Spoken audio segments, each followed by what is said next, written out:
All right. Hi, everyone. Welcome to the Complete Human Performance Podcast. My name is Ariana Scalfo. I am the Director of Coaching at CHP. And today I'm here with Lauren Weeks. Lauren, I got to meet, I feel super fortunate. I got to meet her at the Spartan Games in 2021. I will not say I competed against her because at no point was I a competition, but I was there performing alongside her. And it was just really, really cool to get to meet her and see her in competition and in action. Lauren's a really awesome hybrid athlete because she just has such a diverse background.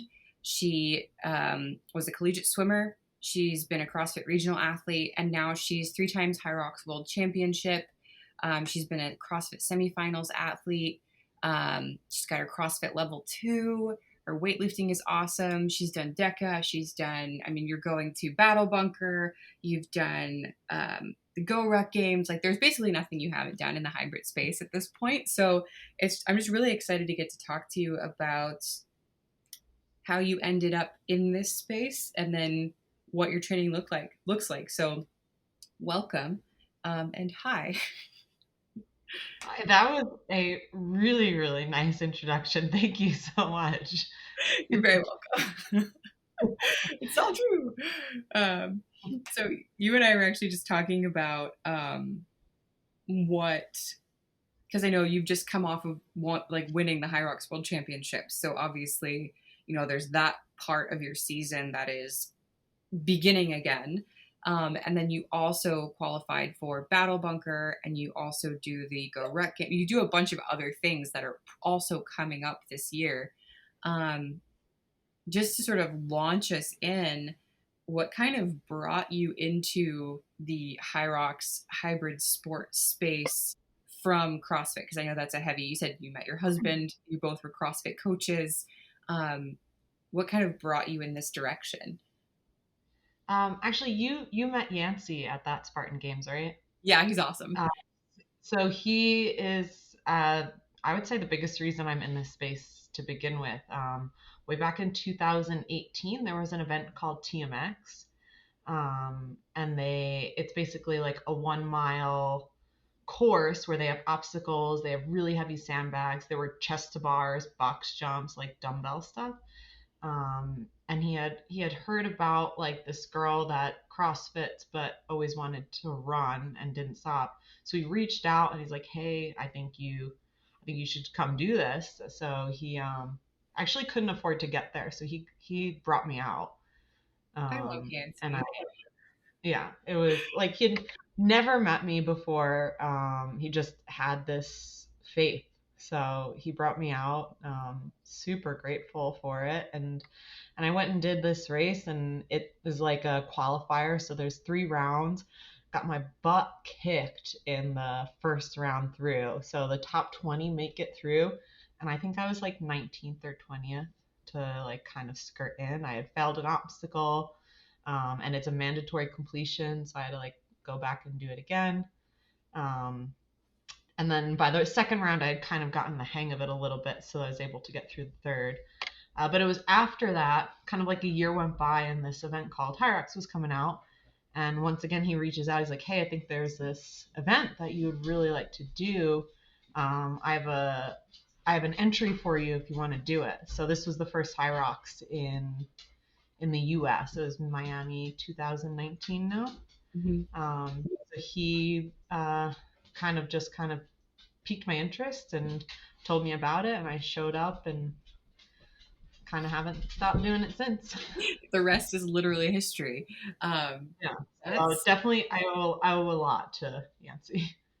Yeah, Yancey's he's actually the person that kind of reached out to me and was like, "Hey, do you want to do any of the Spartan Games?" So he's actually the one that I was chatting with about doing the Spartan Games in the first place. He's just so cool. He's so much good energy. I appreciate him in this space so much. Good That's energy awesome. and definitely can talk you into something. You ended Oh, up there. oh yeah, yes I did. With 9 days to prepare, I was like, sure, whatever. You're so nice. I'm just gonna do it. And definitely like one of the coolest experiences of my life. So yes, thank you, Nancy. Um, so starting in the Hyrox space and getting into it, I know that when you did the first Spartan Games, there was a lot of talk about how you ran and you ran a lot, but like you didn't consider yourself a runner at that time or something like that. Like I remember overhearing it when I watched it, and it was just amazing to be there at the games with you the year after, and see your running be so dominant. Like it was clearly you were like, oh, wait, give me a second, give me 1 second. I would owe a lot of that to like this space being created. So with CrossFit, um, there is like a tiny bit of running in it, but not so much that if you're good at it, that it really separates you. But then once like this hybrid space kind of expanded a little bit more, and all these different events coming out, it gave me a reason to try and develop that more. So after that first Hyrox in Miami, I definitely changed focus and started trying to develop that part of my athletic career more than kind of pursuing CrossFit. What really changed with your training at that intersection? Like, did anything really change besides just more running? Or did you kind of like move some dials around as you were developing your, not only your aerobic base, but your just running skill and your running fitness? So it's what I've done and what I've changed has developed over the years. So Yeah. initially it was adding in more running. So I would slowly add days, I would slowly add miles, but it was also adding in like longer conditioning pieces on the rower. We were fortunate to have like a ski erg as well. So just adding in those extra conditioning pieces. But then over time, I've actually started adding in more skill specific work in terms of developing my ability to hold paces, which isn't something that I had ever previously done. I normally had just gone out and run for a long time for a slow pace, but I started like working different threshold paces. And I think that's been probably the biggest change that I've noticed in my ability to like hold. Like I've always been able to like reach that high pace, but I couldn't hold it. Yeah. So that has been like a major game changer for me. I've been reading a lot about um, like different Hyrox athletes and their training styles and the ways that they train. And it seems like, I mean, obviously, if you've done a Hyrox, you know that like the whole time feels like the fastest 10K of your life. Like it's just all threshold work. Um, so it is interesting to hear from a wide variety of athletes that they all do incorporate um, some form of threshold work and maintaining paces and replicating paces, because you think you're like, okay, I'll get a break between each run, and it in your brain, if you're first approaching the race, you can chop it up mentally, where you think of each run as its own separate thing. But it seems like in order to find that groove throughout the race, being able to run a 10K or an 8K all at that threshold pace, that pace you want to hit during that competitive workout itself, also seems to be like a skill that a lot of the coaches are pushing and developing in their athletes. Like not just compromised running, but like just being a good runner.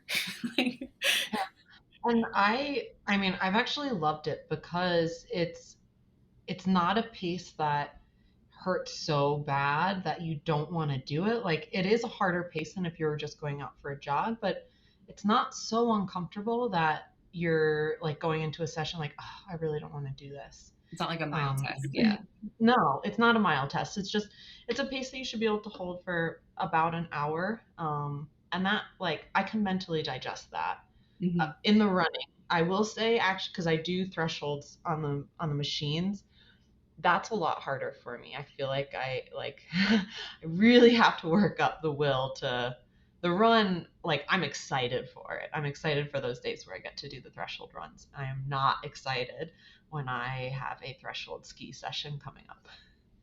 That But just sounds. they're in the training. Yeah. But it's smart because it really does carry over. Like having that engine and that efficiency built on the machine makes sense. Because yeah, okay, you just have to do 1,000 meters in Hyrox, but if you're capable of doing 2,000, 5,000, 10,000, that will make your 1,000 much easier.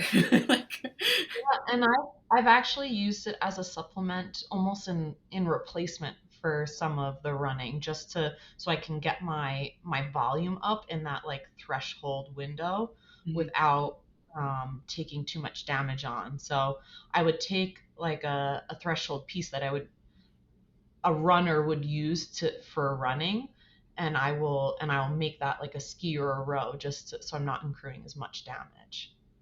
It's really smart because I've heard some athletes like they'll say something like I don't know how much you're running per week, but I've heard some top Hyrox athletes and similar they're running 40 to 60 miles a week.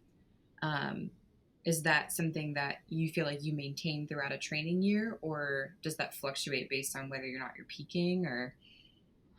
I'd say I maintain within that range throughout the whole year. Mhm. But in terms of like hard pounding runs, I think I might take. I don't know exactly what everybody's doing in training, but I think I take less of those. I think I replace a lot of those sessions with a rowing or a skiing session. So I'm still getting a lot of those miles, but most of those miles are easy miles. I have like two harder run sessions a week. And then other hard sessions that I think most people would do as a run, I replace those with machine work. That's really smart. That's really smart. I mean, I think for the most part too, like looking at what you can probably recover from in a given week and being able to perform that speed work or that threshold work at the appropriate intensity, I feel like 2 to 3 times a week is probably max anyway. Because any more than that, and you're probably not running as fast as you could because you're still not recovered from that previous session. So really getting Exactly. mixed modal with it, I think is brilliant because it gives you the opportunity to recover between each bout and then enter the next one able And then to. you can almost do more at that intensity just because you're changing the modality. Yeah, I think that's brilliant. Like full support, totally get it, and obviously it's working. But like, um, so knowing that that's kind of how you look at the high rock stuff, and knowing you come from a CrossFit and sort of strength heavy background, how do you maintain your strength as you move through these very endurance heavy seasons and competition styles? I mean, they're very much on the endurance side. You need a huge aerobic base to be successful. How do you kind of approach maintaining your strength, and how much of it is preference? Like, how much of it is just stuff you like doing versus stuff that you do like that's like broccoli, the stuff that you don't really like but know you have to do?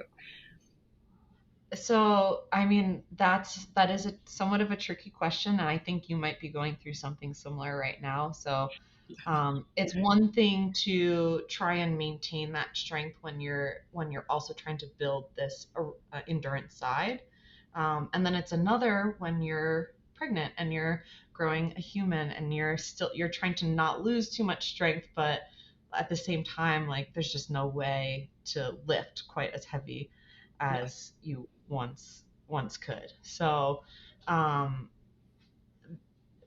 I guess the way I've come across it over the past 2 years now is I lost a lot of strength while I was pregnant. And it's not that I wasn't strength training, like I was, but I couldn't and I didn't lift as heavy as I had previously.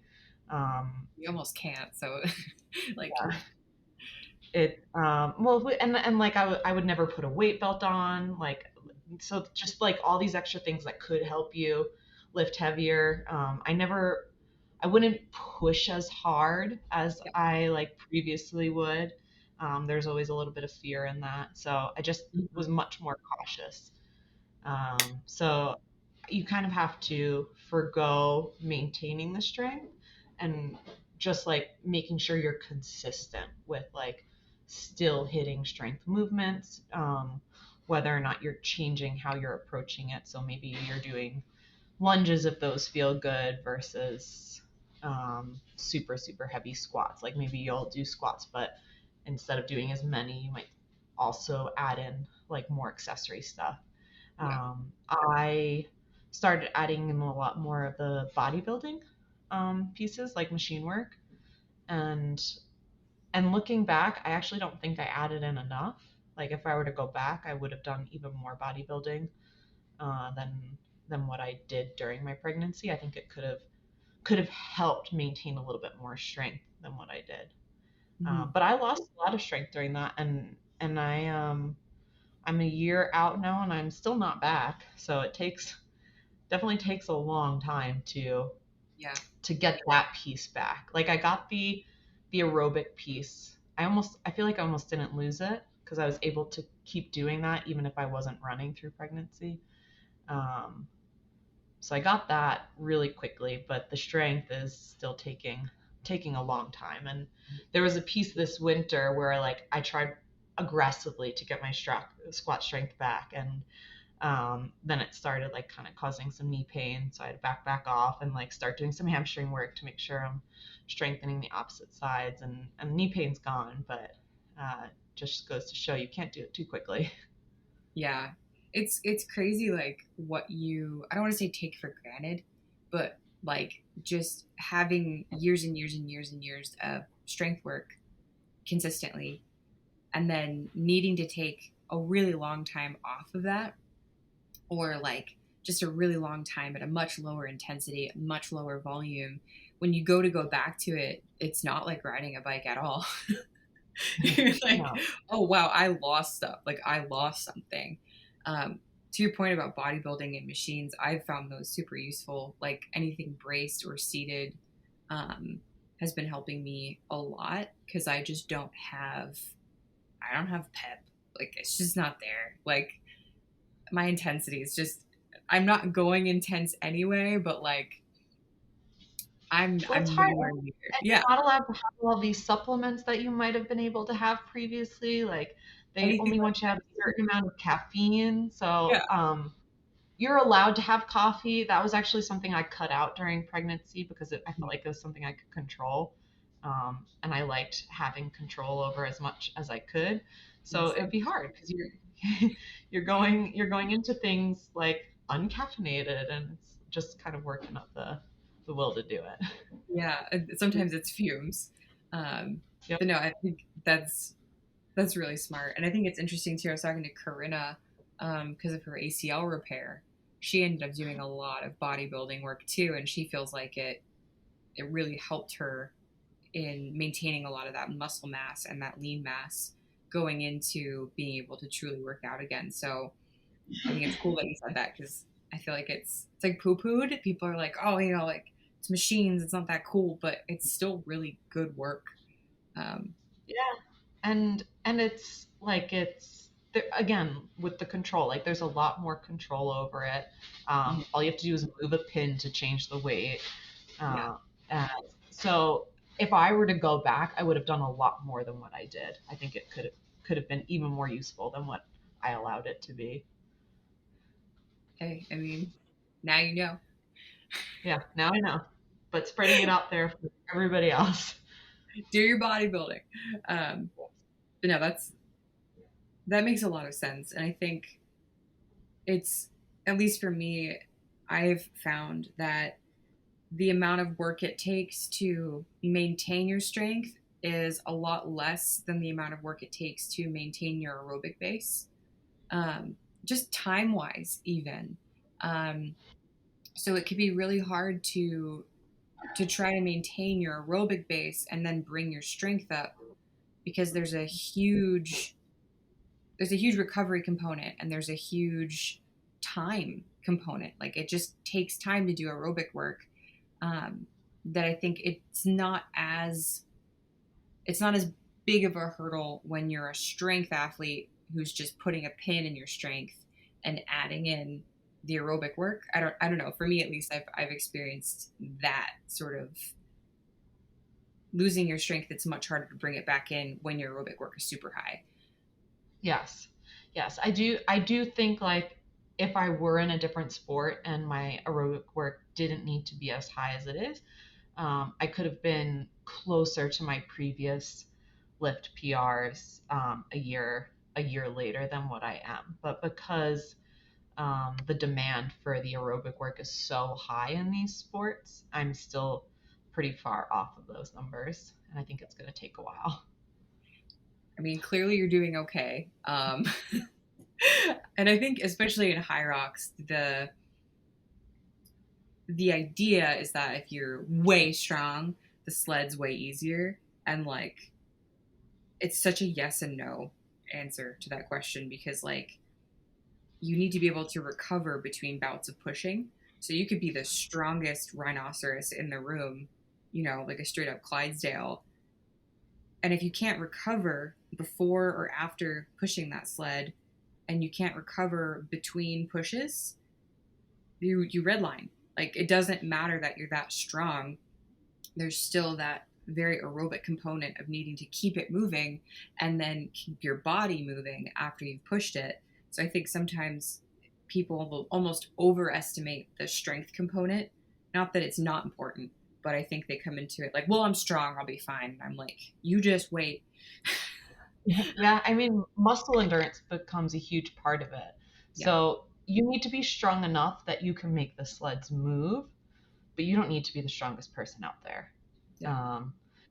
I think if you were to take numbers of like on both the male and the female side of like what their top strength numbers are, that doesn't necessarily correlate the entire order through like say what we brought into the top 15 of where they place. There's lots of people qualifying into those elite waves that wouldn't be able to touch some of the top strength numbers of other athletes competing. Mm-hmm. So Yeah, I it's think important that you can move the sled, but yeah, you don't have to be the strongest one out there. yeah.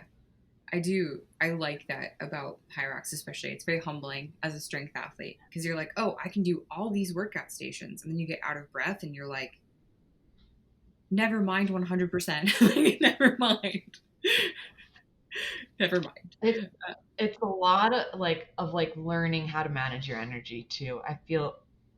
I mean, I'm 15 or 16 races in now, and I feel like I'm still learning every single race of like how to better manage my energy. Um, and it and I don't know when I'm gonna find that perfect formula. Like I've found I've found races where if I kind of save a little bit in one station, then I feel really good in another. Or if I wait and I save like somewhere in the middle of the race and the back of my race feels really good. So it's like trying to figure out exactly where to back off a little bit so that I could have like the best race possible. And it's still a learning process. I don't think I've figured out, and that'll be all individual too. So I don't think I've figured out like the perfect formula for me quite yet. Mm-hmm. I'm sure a lot of it comes down to like even your individual build because things like the skier will be easier if you're taller. But wall balls will be much more difficult because there's such a heavy eccentric and press component for someone who's taller. Even though when you're smaller, you throw it further, the actual movement that your body is doing is so much Yeah. less than if you're 90% leg. I'd imagine too, like even just relative efficiency and build in each station probably comes into play quite a bit. Um, Yep. so yeah, I'm sure it's super individual. I've really liked so far in like the most recent ones I've done, kind of backing off a little bit, and the rower has seemed to um, make me feel pretty good for the later stations. Um, so I've been playing around with that, and then I'm curious like how hard I can push while still backing off on it that I get that same benefit. But it's gonna take a couple races to figure that out. Yeah, yeah, and do you find that because I know that each race, depending on the location of that race, there's more laps or less laps. Like the farmer's carry could be zigzag, it could be lots of loops. Do you find that you adjust your strategy based on the layout of the course, or for you, do you feel like it really just comes down to the workout station and the running and just making that decision no matter what the shape of the course is? Um, I think mental clarity comes a lot into this. So, like looking back at my last race was in New York. I should have changed my strategy in the middle of that race on the fly, and and I didn't. I kept like trying to hammer the runs because that's where I feel the best. And that was just not a course where hammering the runs was going to help me. What would have helped me would have been hammering the stations and backing off on the runs. So I did not make a good choice as an athlete in the moment of like what to do on that course. But I do think that all of us going into it, we need to be able to adapt on the fly, and because each course is different. Mm-hmm. and and that was an example of, I look back and I'm like, I made some bad choices. Like, didn't you still win? Um, but yeah, like, I think that's sort of the fun part to me. I like workouts that are puzzles. Like, I like zoning out, don't get me wrong. I love me a good long run. But I really like being in a workout and being able to be like, all right, I'm feeling this way, and run like that systems check and then make your next decision for the next thing, and like get better at that. Because I mean, for me at least, it's a relatively new skill, so I think it's really fun. I can't even imagine with the amount of pressure that comes with competitiveness and like pushing to win, how many more questions and checks that adds, like as you're out there. I like to think of, if I'm having my best race, like what is a good goal for me, and then I think that takes a lot of the pressure off. So most of the time that's not actually shooting to win. I like, what am I going to be happy with walking away, Mhm. and I think this is probably a different uh mental piece for everybody. So maybe some people aren't happy with certain results, but like, if I put everything out there and I get a result that I thought was something possible for me, like I can walk away happy with, no matter what place that is. And I think that might be a different mindset than everyone out there. So going into a lot of the races this year, I I like had a placement and a time goal. And if I were to meet that, like I would have been happy walking away with it. And I exceeded my expectations on a lot of these races, which is super exciting. Yeah, But I I I give myself a little bit of grace too, in that if I don't hit that top mark, like I'm still really happy with the effort that I put in. So. I think that's really healthy. um, but when I work with, people who are newer to Hyrox, especially like in their first couple, and I know you probably do the same, often I'll give them just like one station to focus on, or like one piece of the race to make good, and then letting that be their goal. So like if this is their second one and we've been working so hard on the burpee broad jumps because that crushed them on their first race, like the goal for them could just be feel good during the burpee broad jumps, not a time, not a not anything in particular, not do better, but just feel better on the burpee broad jumps. And that I feel like energizes them so much for every station after, that they have a better race almost because they were in a better mental headspace for the whole back half, rather than being Yeah. like, wow, I just laid on the floor for what felt like 20 minutes. It's good to Um, have these like little mental wins. It is. yeah, It's encouraging because it is a race where your mental energy is tested. So yeah. you if you can find places to like rejuvenate mentally, it can really help you and like allow you to push further physically.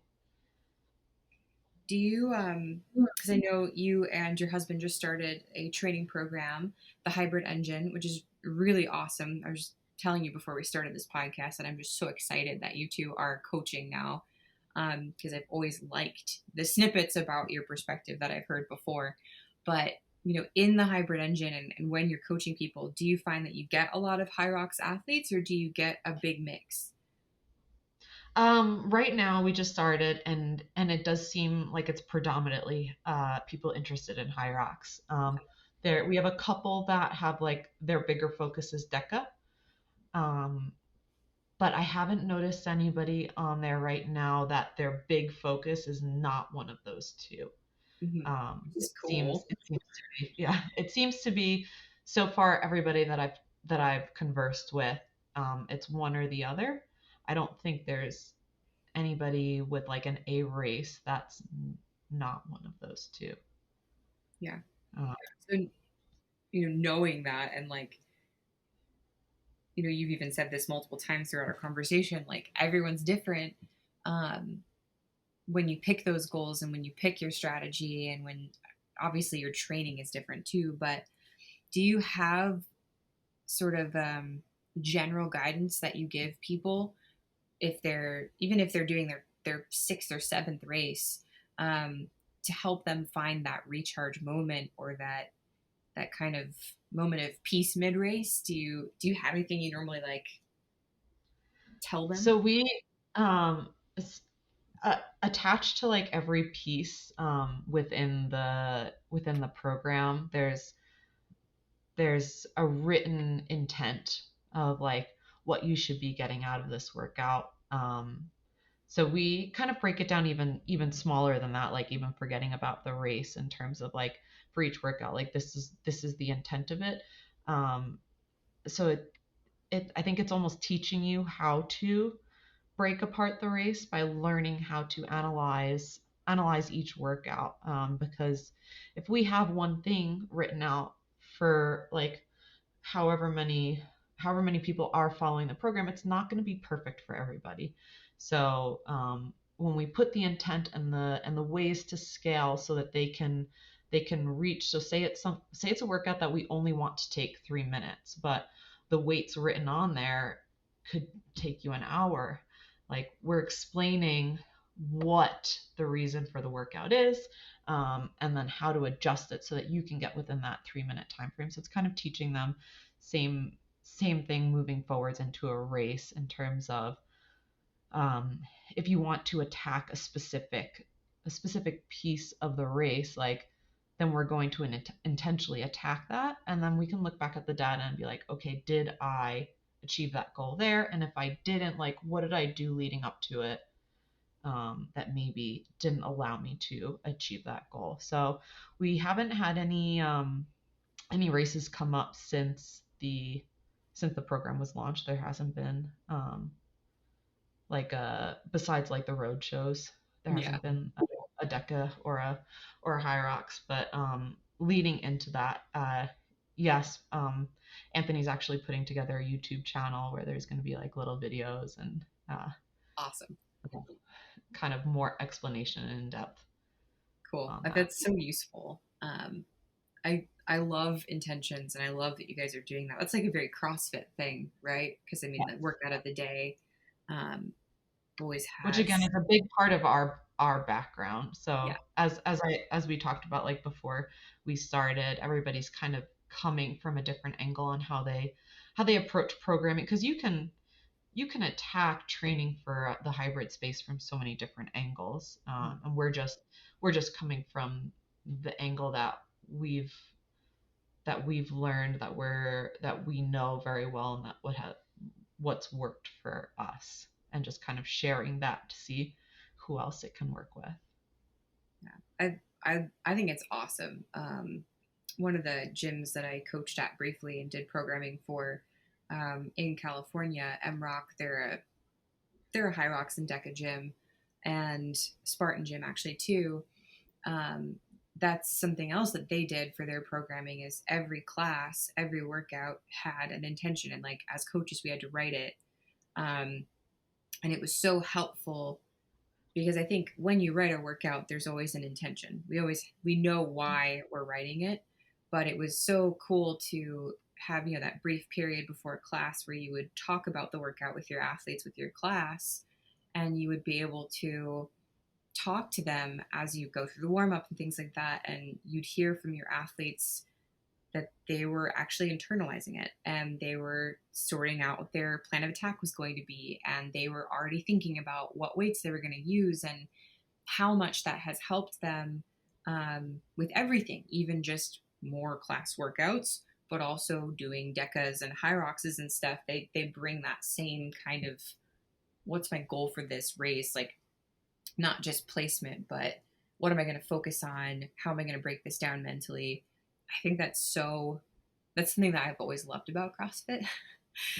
And like, I'm so glad that you're bringing that into the space with you, because um, even I have like triathletes that I work with and ultra marathoners, and like these events are 12, 13, 16, 24 hours long. And it's very different than CrossFit insofar as like modalities and time constraints, but you do the same thing. You're like, okay, here's how we're going to think about the swim. What we're really going to focus on is this portion of the bike. And then when you get off the bike, the only goal is to feel good on, like, there's always this, I don't know, like the exact same thing before you go out and do a race. You just have your little refresh moment. Okay, where's your Snickers bar in your bag for hour 16 when you when you need a boost?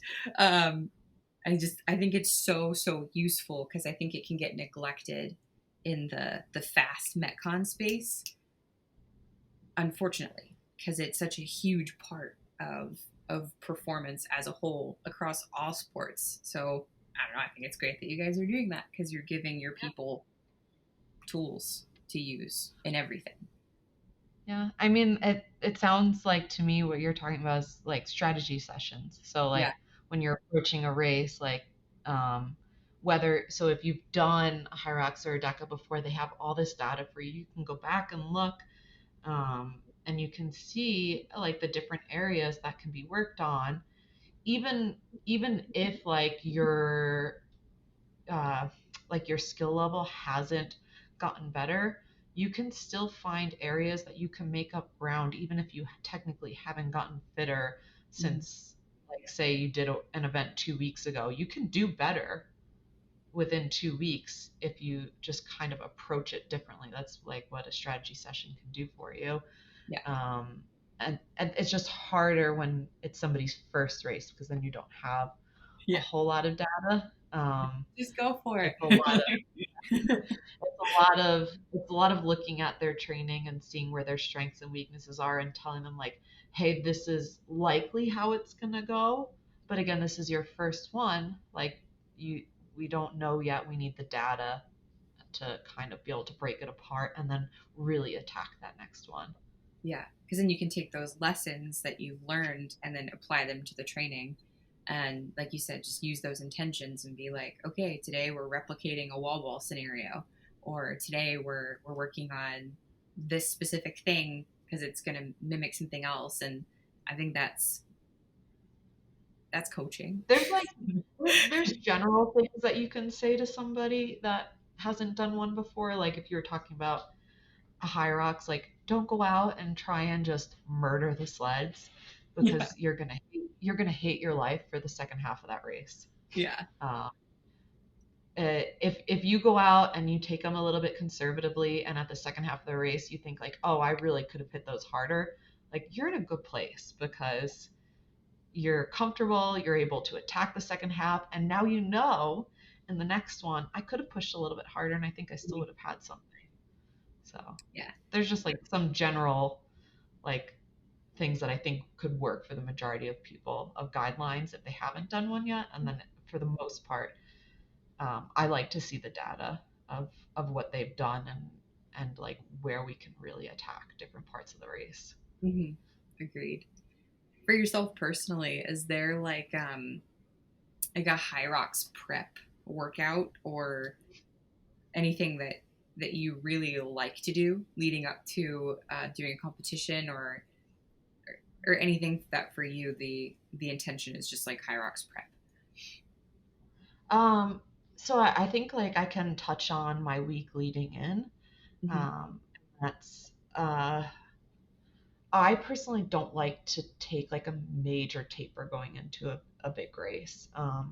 I will 100% back off of like what my normal training is, but not so much that I'm like constantly resting. I feel like when I get to the race, then I feel rusty. So I like to do still, even somewhat longer workouts, just not like completely crushing myself. So for example, I would like to do like a workout that still involves like a lot of rowing into like a set of like 15 to 30 wall balls, into more rowing, into burpee box jumps, and then just kind of repeating that over. But separating the pieces, so separating whatever movement I take, say it's wall balls or burpee box jumps, long enough apart. So like I would row, wall ball, row, burpee, row, box jump. So by the time I got back to the wall balls, I'm not like really damaging that, like those muscle groups for the movement, because it's, I think when you condense a ton of reps into a short period of time is when you're taking in a lot of damage that you might not be able to recover from for before your race. So I don't stop those movements. I keep them in. I Mhm. just I keep them in smaller sets and I separate them apart so that um, I'm still getting like the touch on it. Yeah, I think that's how we taper a lot of our athletes too, is not removing everything. Because I feel like you said, like you start to feel rusty, and I think we also forget that the reason we feel good is because we're doing these movements and we're moving throughout the week. So if you remove too many things, you're changing. I don't know. You're changing how it feels like to be in your body almost. Like you just you take too many things away. You're gonna approach that race and get to that race in what feels like someone else's body. You're gonna be Right. like, this sucks. What I'm not going to do is go out and do like 150 wall balls in a row, Yeah. because like that's going to that's going to give me a lot of damage for a couple days. But I could still do 150 wall balls in a workout as long as I separate it like really far apart within the workout where I'm not doing them one after the other. So focusing more on cumulative work over the course of Yeah, the workout or even the week rather than rather than like trying to all. hammer it in small. Yeah. Yep, that makes sense. See, all this stuff makes sense. It's like almost like you win this stuff. Um, you talked a lot about Hyrox, but you obviously do other stuff. You just want a Spartan. You've done GoRuck Games, Spartan Games, Battle Bunker. Do you modulate your training at all for these, or do you sort of focus on just for the last year as an example? I know this year might be different. Um, do you kind of pick your A race and then just see where that fitness gets you? Um, I know it's not a yes and no question, but yes and no.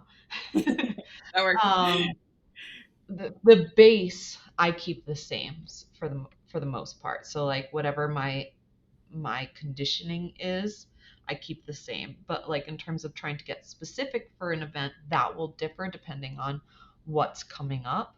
And I will try and pick something that's more important to you is going to be what we consider our A race. So I try and pick like what's going to be more important to me, especially when things are really close together.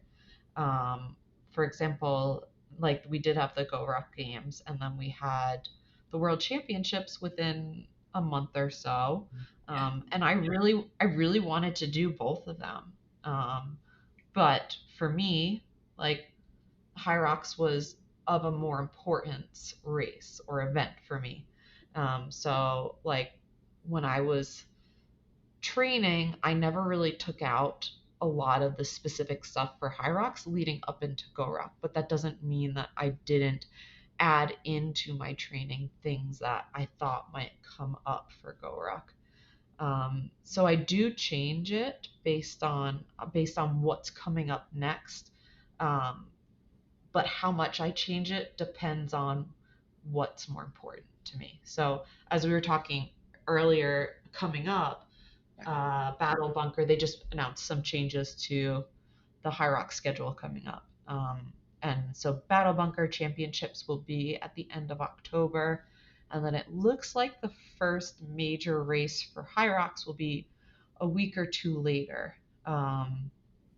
The training for those, like if you want to perform your best at them, will be different, but they're only 2 weeks apart.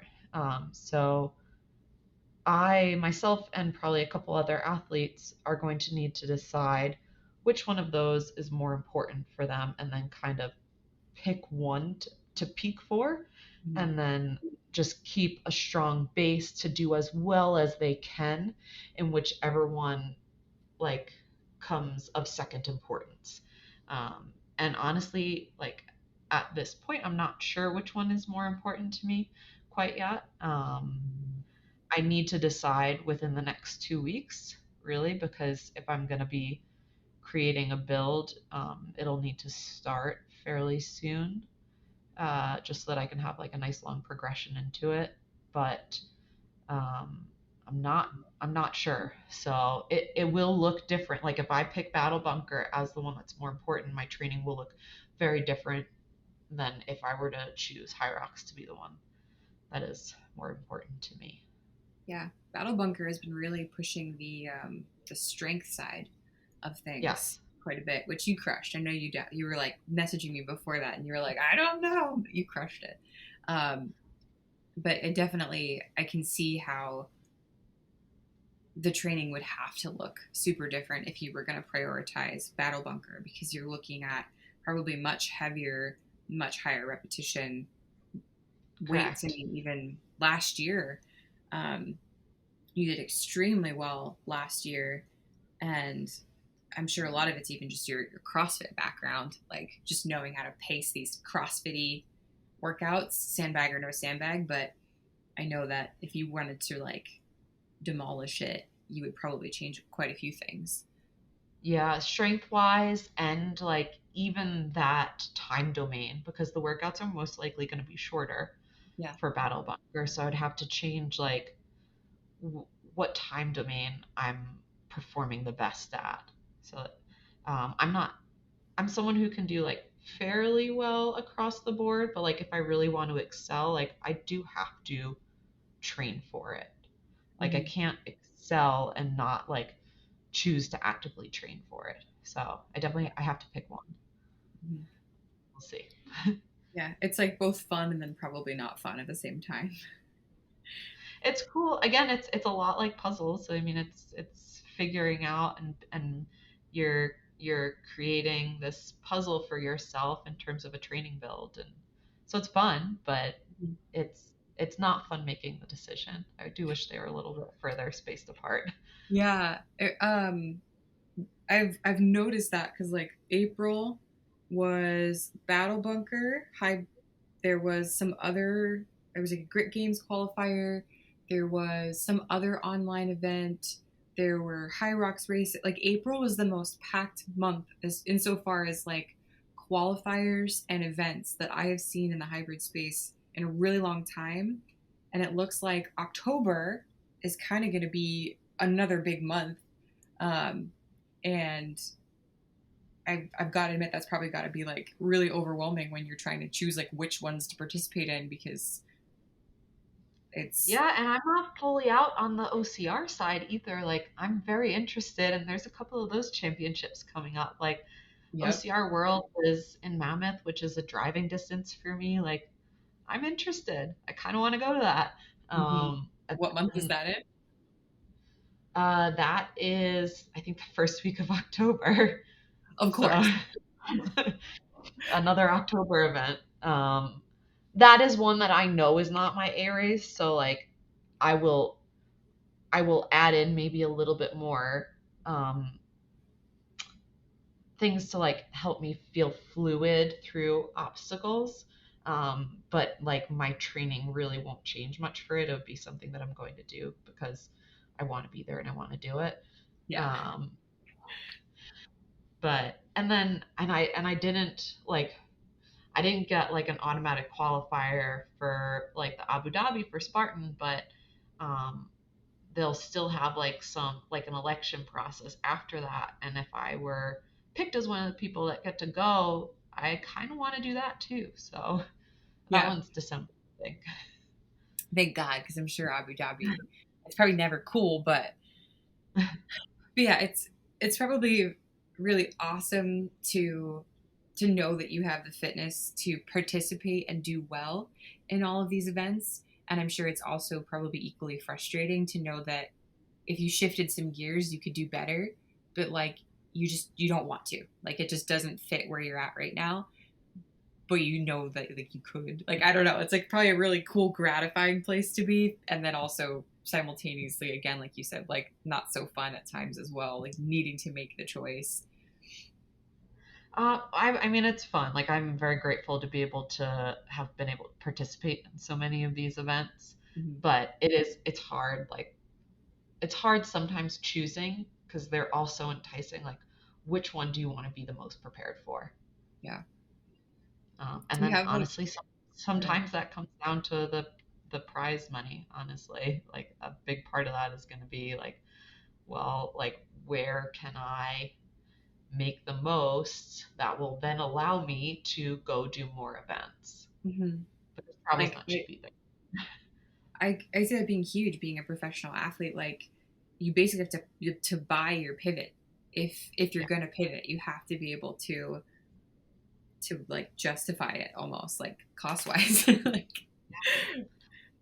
So if I'm a lot of times when I'm doing things outside of my element, there has to be a secondary good thing or a secondary reason that I'm there doing it. So like a lot of the East Coast things, if they're not something that I'm necessarily gonna like profit off of, I'll still go to them because my family's there. Like that's it. Like I get to go see them, so I don't necessarily see it as a oh, I'm losing money on this because I'm paying to go to this race. Like I'm paying to go see my family and I also get to go do this race. yeah, So I like try and find these justifications. yeah. And I think that's smart too, because again, it leaves you open to participate in more stuff, which is clearly like something you really enjoy doing. But you don't have to worry about any kind of sunk cost fallacy where it's like, oh, I went, but I didn't win, so the trip was a waste. Like it, it never was going to be. So you get to go have fun, and then however it plays out, it plays out. Yeah. That's really cool. So your husband left me a question on the Oh, questions. of Uh, course he did. did you know that your husband was going to propose to you when he took you to the trip to Smoky Mountain? No, no. I knew we were going on a trip. Like we were supposed to go to Oregon actually, and then wildfires actually happened that same weekend, and it was just a place that we wanted to go. So I thought he like we could only get like a ticket switch, like either you either you travel on this weekend or like you lose the flight. So I thought you just found like another hike for us to go on. So no, I did not. That's so cute. How long have you guys been married? We're going on 2 years now. Yeah, in Congratulations. almost 2 years. Thank you. That's so cute. Congratulations. And your daughter just turned one. Um, going through the process of being pregnant, and like you said, it was difficult, you lost strength. Postpartum, did you experience any, I don't know, what was your experience like? I mean, obviously for myself, curiosity, but also just for any women that are listening, I'm sure that you're super inspirational to them because there's always this undercurrent of like the female body is not fragile, but like I feel like we're actively kind of fighting that. And you freaking like won Hyrox a bunch of times, like right after. Everyone's different, but like for your experience at least, what did it feel like, being a new mother and then jumping right back into like competitive racing? So I'm gonna start with just like kind of movement after giving birth. I feel very grateful that I didn't have a ton of complications. Like my healing process went really well. That being said, it's still super uncomfortable, and I know like you'll be going through it, but like I'm not going to sugarcoat it. Like I'm it's prepared. not. it's it's not comfortable. Like there's just so many things that I didn't think about um that would be like just like either hurt or annoying or whatever it is, and you're exhausted, for so many reasons. Like, obviously, you just gave birth, like, you lost a ton of fluid. Um, your body's now rejuvenating and recovering, and it's using all this energy to heal you. And you have a newborn that's eating every 2 minutes and and also doesn't want to, like, there's just so many parts to it. And then your body also, like, I don't know, maybe somebody's gone through birth and it doesn't hurt after, but like I thought it, like, still, like, was pretty uncomfortable. Yeah, it's a huge, like, whenever I think about it, I'm like, oh dear God, like, it's huge. It's just a huge thing that your body does. Like, it's in no way small physiological change or demand. So I, like, personally, like, my actual labor went really well. I am someone that got the epidural. Like, I didn't want to feel the excruciating pain. So I did get an epidural, and I am very happy I got an epidural. um, but to each their own. They can, like, whatever makes you home, like, whatever it is, like, I support you. I did get the epidural. I'm very glad I did. The labor went great. Lily came out super healthy. But I had placenta attachment issues. So, like, after I gave birth, it was, like, fragmented, and some of it was still attached to the lining of my uterus. So when it does that, that's where the blood's coming in to feed your baby, which meant, like, I was hemorrhaging. Mm-hmm. So, like, blood was still coming. So I lost, like, a ton of blood. So I was, like, super exhausted after, and they had to, like, cover your ears if you are bruised, if you guys get grossed out. But they had to take their hand and, like, go all the way up to their elbow, like, up my vagina, to, like, sweep out the extra Like a placenta DNC. pieces. Yeah, Yeah. to, like, to stop the bleeding. So if I had not had the epidural and they were doing that, somebody would have gotten Yeah. hit. No thanks for me. Yeah. Oh, yeah. That's Very intense. grateful that I had Yeah. it. I got pumped full of, like, a ton of fluid because, like, my blood pressure dropped super low. Yeah. Um, and then obviously, like, the days leading after, I was super super tired. But I feel like even with all of that, like, I recovered really well. Like, once my fluid levels came back to normal, it just became, like, uh, figuring out what movements were uncomfortable for me moving forwards. And for me, that was anything that would be like a split stance. So, like, step ups were uncomfortable. Lunging would be uncomfortable. I didn't do any air squats. Like, I didn't do things like that. But I could still move. Like, I went for walks.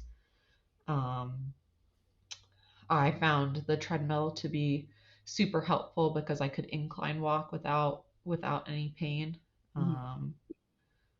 And I, like, even forgot what your question was. I went on such a long tangent, but No, you're still answering it. It was just postpartum, like, what yeah. that, like, looked like for you. So you're still 100% on point.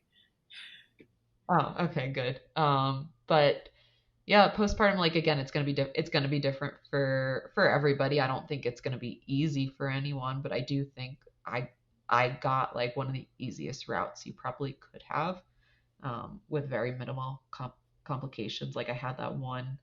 Obviously, losing a lot of blood's not great, but, like, beyond that, I really didn't have any issues. Um, and then it was just taking things slow. Like, I listened, like, very strongly to my body in terms of, like, if anything was uncomfortable, I didn't do it until it was comfortable. And that included, like, sitting on a stationary bike. Like, that wasn't comfortable, so I didn't do it. Yeah. I can totally imagine why. um, I didn't row, but I could use the ski erg. Like, that Yeah. was fine. So it was just kind of, like, figuring out, like, what my body would allow me to do and taking it day by day and then slowly building from there. And staying flexible with it. I think sometimes it's really easy to be like, well, if I can't do X, then I won't stay fit or like I'm gonna lose something. No, So something's better than nothing. Like whatever exactly. whatever it is you can find that you are able to do, like it's better than sitting there and being upset that you can't do anything. Like there's gonna be something that you're able to do that's gonna like make you feel better, and again, like that will be different. But even if it's 5 minutes, like that's 5 minutes that you weren't gonna do. And usually, like once you do 5 minutes, like maybe later in the day you find another 5 minutes, and it snowballs. Yeah, that's the gold right there because it's so easy. I find for so many people it's so easy to convince yourself that the work you're doing isn't good enough, um, or isn't enough. But like the real question is just like, how are you defining enough? Like Yeah. something is enough. Something is good enough. If that's all you can do today, that is a deposit That in the goes bank. that goes for like anyone, like no Yeah. matter like male, female, like that can go for anyone. But specifically, like if you're postpartum, like if you're doing something, you're doing great. Right. That seems to be a Because bit what I'm talking about. it's hard to do anything. Yeah. Yeah. It's definitely even for me now, like, being 20 weeks and being at that halfway point, I'm already understanding what my limitations are probably going to be in a few months and what things I've already had to pivot hugely. I can't run without round ligament pain. I can walk, I can hike forever, but I can't run. And I'm sure that's not going to get better or easier. So I have a stationary bike that I'm riding, and like I try to go hike and walk and keep my steps high. And like for now, that's good. Like this is, Yeah. I do the goal. That's I can good. relate to that.